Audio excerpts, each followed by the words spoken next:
Okay, while we're going over war games, we might as well attack the other war game that I own.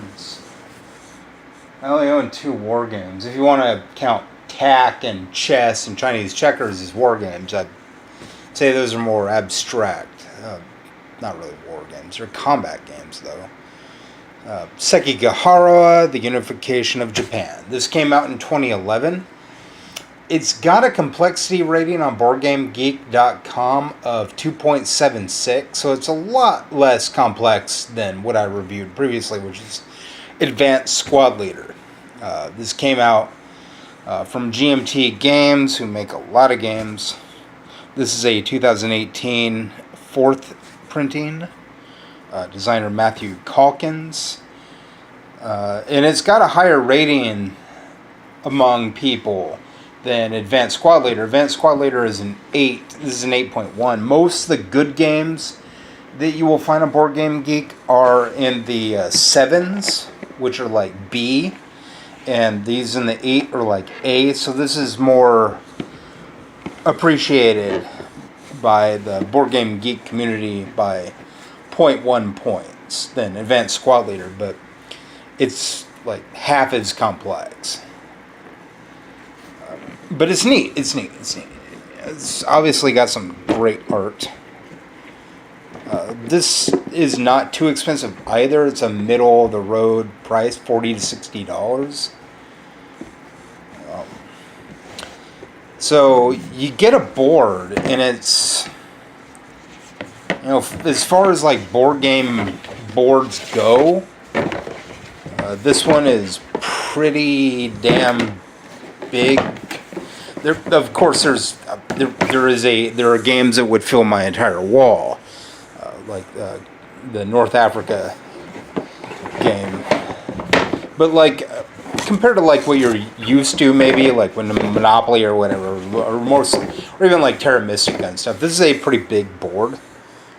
The basic idea of Sekigahara is you have the yellow pieces or the black pieces. It took some stickering, and it took like an hour to put all these on. So you have the stickers, and you got like you're either yellow or black. You can only see the face of your pieces, but they can't see the face of your pieces. So it's a lot of like moving around and them trying to guess what your piece is.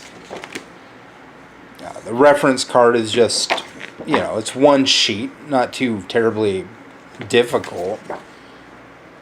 Each player gets a reference sheet. It's a 2-player game. I just kept the sticker thing. I don't know why. I might throw them out later. It's kind of reminds me.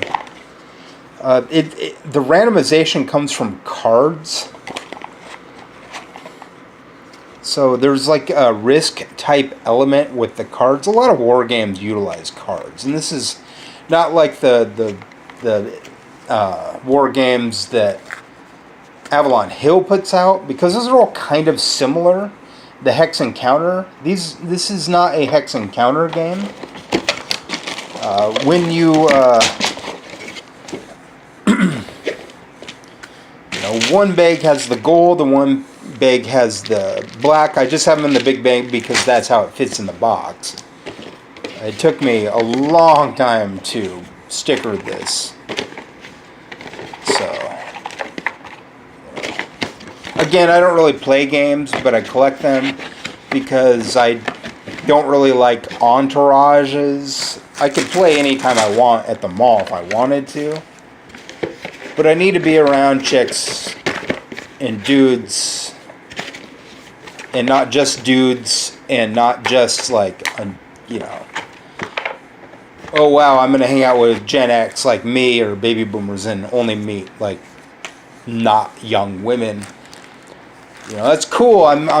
It's cool that there is a board game community out there, but if it's not attracting like the young women, whatever. I like gorgeous, intelligent, kind of women.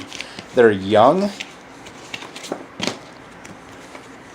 And I'm not really all that bored, You say immediate gratification, like you don't go out there and just like demand pussy and get it. You're not on the same path I am. I'm trying to date women that are like 20 years younger than me. And I do not like hostility in the least. Even if I present myself as having an intense personality, it doesn't mean that I really want that intense personality. It depends. If it's too intense, it's too intense. If I don't like it, I don't like it. You know what I mean? Some white people date black people. Some black people date white people. It's not always about finding people that are like you. I do not want to find people that are just like me in every aspect. I like people who have differences with me. You don't have to be a board gamer to date me. You don't have to be an atheist. And you don't have to be, into geek culture or politics. To me, a relationship in my family is two people that can have a conversation and the sex is amazing.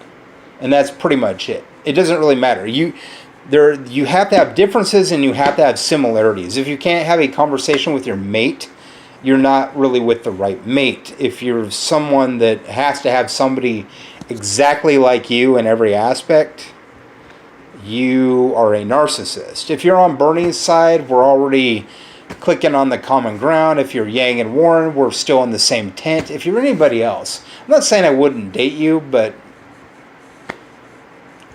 I don't know. I'm more in line with the socialist people. And I like people who are kind, and I like people who care about and actually do stuff for the less fortunate. And I like people who are intelligent, or at least want to be more intelligent and try. I like people who see their failures and try to move on from them and grow. I don't like people who are assholes. I could take some stuff with a grain of salt, but there's just some behavior that I don't like. So, I mean, if you're 18 to 24 in Spokane and not an age-phobic bigot, I got stuff to tell you about telomeres. If you already know that and don't agree, don't bother. If you don't need a dude my age, your kids are going to have short telomeres. I'm Generation X. It's not a difference of an opinion. It's a difference of fact versus opinion. I'm not here to debate people. I'm not here to chase love. If you're into me, you're into me. If you're not, bye. So, another war game. Sekigahara.